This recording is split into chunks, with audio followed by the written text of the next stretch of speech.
জীবনে কিছু করি আর না করি অনেকগুলা টাকা কামাবো, এটাই শুধু আশা আছে। কারণ আমার সাথে আমার মা বাবার যে ভালোবাসা আছে। আমি এখন গরিব, তাই তুমি আমার সাথে প্রেম করবে না। যখন অনেকগুলো টাকা কামাবো তখন তোমাকে পাত্তাও দেব না।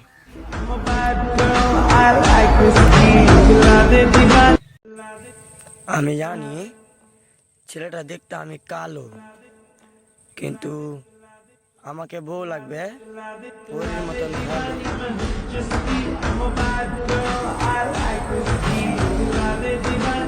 বন্ধু, আমরা জীবনে পড়াশোনা করি আর না করি, তুই টেনশন করিস না, বিয়ে একদিন অবশ্যই করবো।